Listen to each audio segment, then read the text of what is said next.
Vermont's history of railroading started long before the first rail was ever spiked down in Vermont. In 1825, Daniel Baldwin, a resident of Montpelier, first conceived, surveyed the eventual route of the Central Vermont Railroad.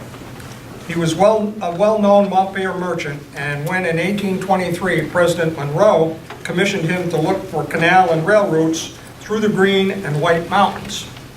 His survey route extended through Williamstown Gulf instead of Roxbury to White River, through Concord, New Hampshire to Lowell, Massachusetts. This produced a lot of newspaper print. An example of this was in the Vermont Watchman and State Gazette, reporting on January 26, 1830 that, quote, "The citizens of Montpelier met to discuss the projection of a recently Massachusetts chartered Boston and Lowell Railway," unquote. The result was a committee which reported favorably on the projection of the line from Lowell to Ogdensburg, New York via ferry from Burlington to the Sable Valley, thence by rail to Ogdensburg.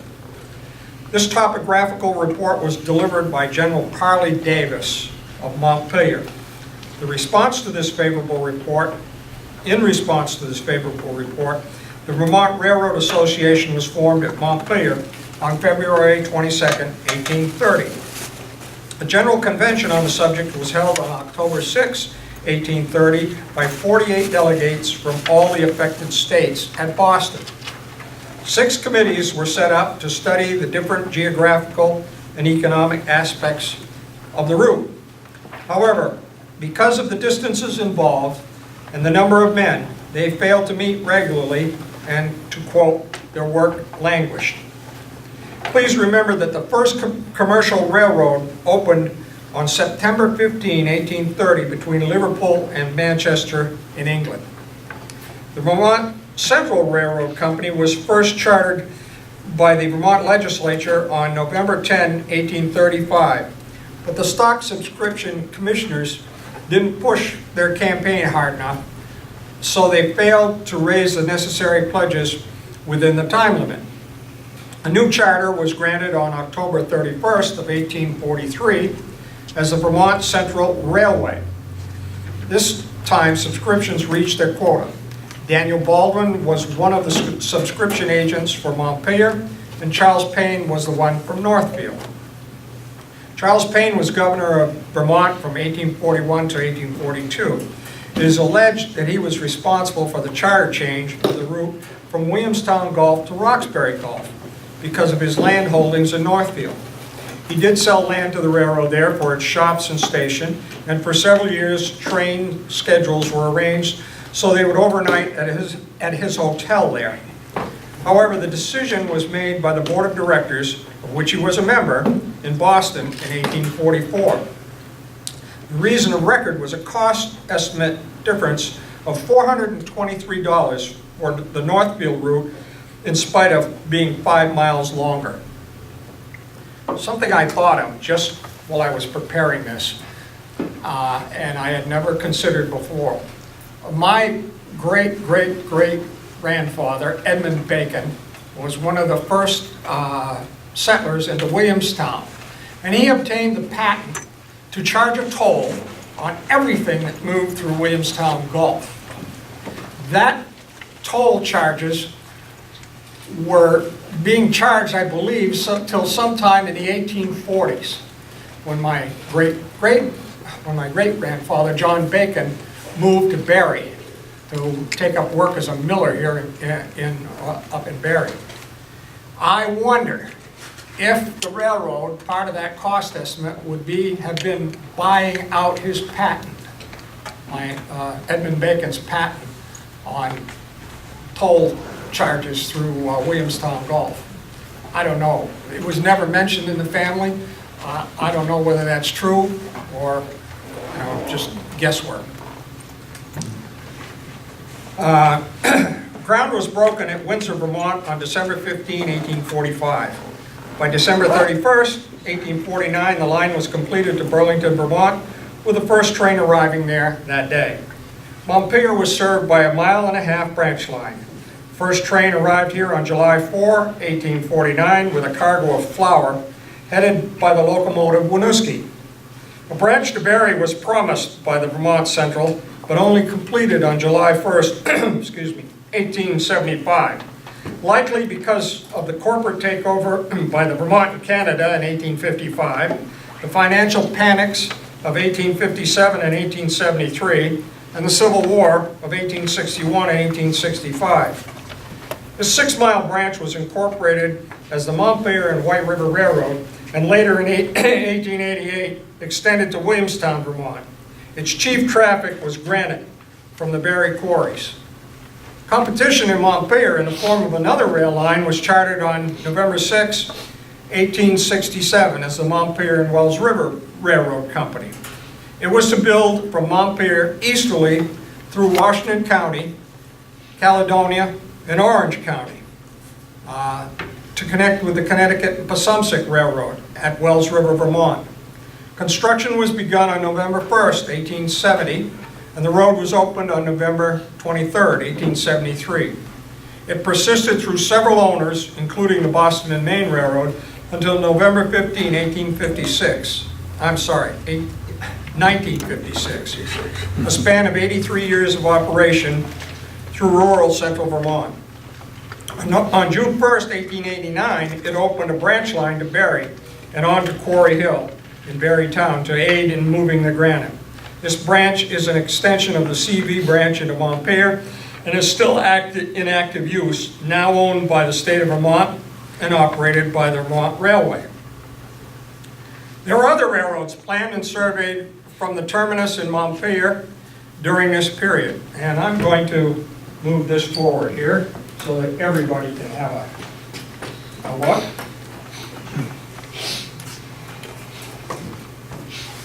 Okay, these included the Montpelier and St. Johnsbury Railroad Company, chartered November 15, 1866, the Montpelier and Rutland Railroad Company, chartered November 8, 1872, the Montpelier, Hardwick, and Black River Railroad Company, chartered November 12, 1872, and the Montpelier and Black River Railroad Company, chartered on the same date.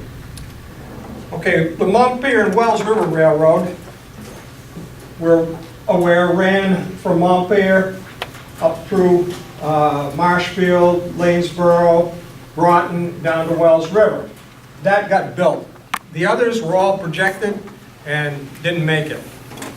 The Montpelier and St. Johnsbury Railroad would have run from the Vermont Central in Montpelier or Berlin easterly through Washington County, Caledonia counties to a point on the Connecticut-Passumpsic River in the village of St. Johnsbury with a branch planned southward to Wells River. Why that, I don't know, because the Connecticut-Passumpsic was already there. Okay, Montpelier, East Montpelier, Plainfield, Marshfield, Cabot, West Danville, and St. Johnsbury.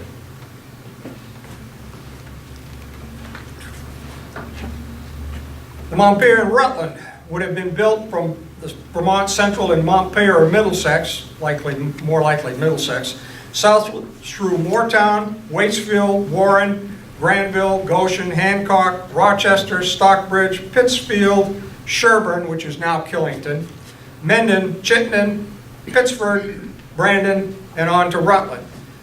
A branch line was proposed in Rochester to Pittsfield or Sherburne easterly through Rochester, Pittsfield to Bethel, or to Royalton. That got built as the White River Railroad, the Peavine. So here's the Rutland and the Montpelier and Rutland. They had to go over Mendon Mountain, and likely they would have gone into the Rutland Railroad in Pittsburgh because of the lay of the land, but they talked about Brandon. And then the easterly projection would have been over through Stockbridge to Bethel that way, and of course that got built all the way up to Rochester as the White River Railroad. The Montpelier and Black River Railroad was to build from Montpelier northerly through Montpelier, Berlin, East Montpelier, Woodbury, Calais, Hardwick, Greensboro, Craftsbury, Albany, Irisburg, Coventry, Newport, and Troy to connect with an existing railroad up there. And this was the Montpelier and Hardwick and Black River Railroad, headed north to Newport, and then connecting, if necessary, to move to North Troy. The Montpelier and Black River Railroad was actually surveyed from the Vermont Central and Montpelier northerly through Montpelier City, East Montpelier, Worcester, Elmore, Wolcott, Craftsbury, Albany, Irisburg, Coventry, Newport, and Troy. Possibly a branch was considered through Morristown, Hyde Park, and Eden. This road was shortened version. This road and a shortened version from Marshfield to Hardwick was still in the news in the 1890s. And so that variation came out of here and headed north through Elmore, then up the Black River, and the possibility of a branch line up to Eden. Now these railroads were, pie in the sky is what it amounted to, because I'm sure many of you are aware of the geographical constraints that would have, particularly going over Minden Mountain, would have been, well, we had a lot of pushers, that's for sure. In 1897, the Barry and Montpelier Power and Traction Company built a trolley line between Montpelier and Barry. It did not go into operation until 1898 due to lawsuits that had to be settled. This provided a third rail link between the Twin Cities.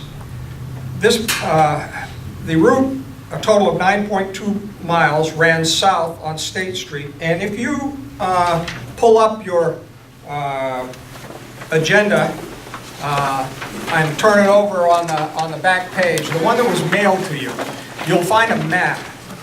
And that gives you where the trolley line ran in Montpelier. I don't think it's in what was handed to you this morning.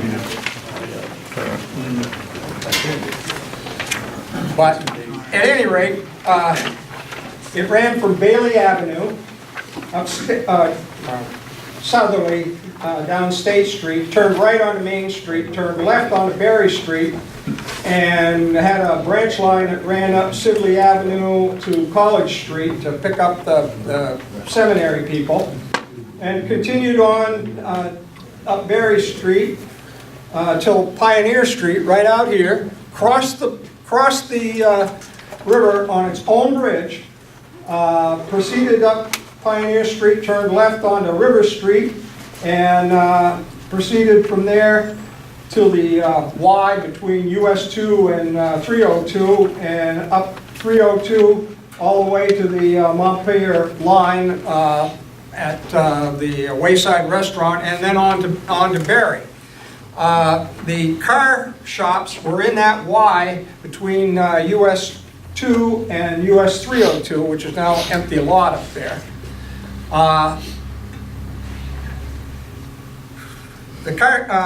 This interurban railroad connection lasted for 29 years until the flood of 1927, when it was inundated and its equipment washed out, and much of the right-of-way washed out. This is predominantly what was proposed or built in the area, and that's my sum of Montpelier. One question, Certainly. I was probably drinking at the time you mentioned it. The Montpelier and White River, did you mention that? No, I did not. Ah, okay. That was the Williamstown branch, but it originally was. Oh, I see what you're driving at. Oh, the CV connection that they talked about when they continued on from Williamstown south? Yeah. Yeah, that was a consideration, and of course it followed the original survey of the CV, and that's one reason I didn't say anything about it, was because it didn't go through Williamstown Gulf, and it would have provided another connection at Bethel, which would have been superfluous, really, and not much along the line to pick up. Their idea in extending to Williamstown was that, of the CV, was that they would go up onto the Quarry Hill from Williamstown. But that never happened. And the last try that the CV had of getting up onto Quarry Hill was in 1912, they were going to, and they bought options on land to do this. They were going to move out of Barry, up the jail branch to Eastbury, and from Eastbury onto the hill. And that died with President Hayes on the Titanic, that idea. So they did purchase options of land, but it never happened either way. Now, that's a question by Laz a couple days ago. Southbury Station, was it a station or was it just a house on the side of the street that they call Southbury? It was a station as far as I know. Okay, regular type station with, I know there's one picture I've seen, what they said it was, but it had the bump out up on the corner of the building, right by the tracks, whether you're on the second floor looking down. I haven't seen that. Okay. I'd like to see that. Yeah, I'll try to I dig it haven't up. seen that and bring picture, it. no. Send it, send it out. Any other questions? That house is still there. Okay, thank you.